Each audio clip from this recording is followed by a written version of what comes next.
In that bright, shiny world of online trading, there's a shadow epidemic that's just exploding. Really sophisticated scammers are out there, and they're targeting millions, turning that dream of financial independence into an absolute nightmare. So let's get right into it. And this isn't just about losing some numbers on a screen. This is the real-world cost, the human cost. This quote from a victim just says it all. Imagine taking out a massive loan for what you think is a golden opportunity, only to find yourself trapped in even deeper debt. It's devastating. So, who's behind all this? You're probably picturing some, I don't know, shadowy hacker in a dark room, right? Well, forget that stereotype. Today's fraudsters are out in the open, they're charismatic, they're savvy with social media, and they're building entire brands with thousands and thousands of followers. Let's look at two totally different but, equally dangerous types. On one side, you have Vishal Fukan, just 22 years old, and he built this flashy, glamorous social media persona to pull off a massive Ponzi scheme. Then on the other side, you've got Asmita Patel, who called herself the she-wolf of the stock market. She used fake celebrity endorsements and really emotional appeals to sell a trading course, raking in over 100 crore. Just let that number sink in for a second. 2,200 crore rupees. That's how much they think the scam run by that 122-year-old was worth. It just shows you the insane scale of this problem. This isn't just a few people getting tricked, it's a massive, countrywide operation. Okay, so how do they actually pull it off? It's not just one simple trick. It's a whole playbook, right? A carefully designed system to build trust, create this illusion of easy success, and then, very methodically, just drain your money. Let's break down exactly how they do it. Okay, so a really common one happens on Telegram. It starts with a free group. They lure you in with all these fake screenshots of huge profits. Looks great, right? Then, they offer you a spot in their exclusive paid group. But here is the genius, and I mean evil genius part. They're not running one paid group, they're running two. They tell one group to buy a certain stock and the other group to sell it. So no matter what, one group is guaranteed to win. They then use that winning group to get testimonials. They collect their fees and they tell the losers, better luck next time. The house always wins because the game is rigged from the start. And these aren't always just quick hits. Sometimes it's a long con. They'll play the long game. There was this case of a retired Air Force officer who got scammed over 13 months. It's this slow bleed. Starts with a simple phone call. For months, they let him make these little profits, building his confidence, all while pushing him to put in more and more. After a year, he'd put in over 2.5 crore rupees. When he finally tried to take out his profits, bam, the trap springs. They asked for more money for taxes, for fees, and then, poof, they just vanish. Now, a really crucial part of this whole playbook is the fake trading app. And here are the dead giveaways. First, how do you get the app? Scammers will send you a direct link, like an APK file on WhatsApp.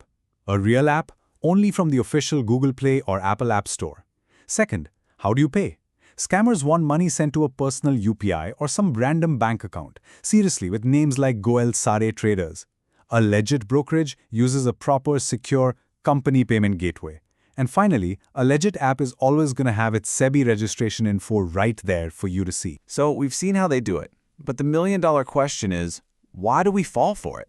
It's so easy to sit here and think, oh, that would never happen to me. But these scams are designed to get around our rational brains. They tap into this powerful mix of our own psychology and all these pressures from society. And you have to understand the context here. It's critical. Studies show that only about 27% of people in India are considered financially literate. That means almost 3/4 of the population might not have the basic knowledge to spot a scammer's lie. That creates this huge, vulnerable audience just waiting to be exploited. And this vulnerability, it's being fueled by what is basically a perfect storm. You've got cheap data everywhere, so scammers can reach millions of people instantly. You've got high unemployment, which makes people desperate for a solution. You throw in this pervasive, get-rich-quick culture you see all over social media, add some really clever social engineering and a feeling that the laws can't keep up, and you've got the perfect breeding ground for these scams to just explode. It's not always just about greed. These scammers are absolute masters of social engineering. Just listen to how one victim described that she-wolf scammer, Asmita Patel. They said, "She talks so emotionally, you feel like a person from your own family is talking to you." See? They're not selling you a stock tip. They're selling you a relationship. They build this powerful emotional bond that just completely bypasses your logic. All right, we've seen the who, the how, and the why. Now let's get to the most important part, how you can protect yourself. Think of this next part as your own personal financial shield. A few simple checks that can stop a scammer dead in their tracks. This is it. This is the biggest, brightest red flag of them all. If anyone promises you guaranteed, assured, or risk-free returns from the stock market, it is a scam. Full stop. It is actually illegal for anyone, even a CB-registered professional, to guarantee profits. The market always involves risk. All right, second check. Any person or company that gives investment advice in India must be registered with SEBI. That's the Securities and Exchange Board of India. If they're legit, they'll have a registration number. And you can, and you absolutely should, go to the official SEBI website and check that number for yourself. If they can't give you one or you can't find them on the registry, just walk away. And third, pay close attention to where your money is actually going. Like we said, scammers will ask you to send money to a personal bank account or some random UPI ID. A legitimate brokerage will always use an official, verified company payment gateway inside their app or on their website. You should be paying a company, not an individual. And hey, this isn't just advice coming from us. This is all backed up by the highest regulatory body in the country. Let's take a look at the official response from SEBI, which is trying to fight back against all this fraud. A top member at SEBI sums it up perfectly, and it just couldn't be any clearer. The promise of a guaranteed return is the #1 sign of a scam.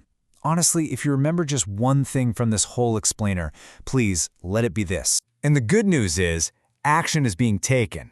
SEBI is actually teaming up with giants like Meta to verify financial advertisers before they can even run ads.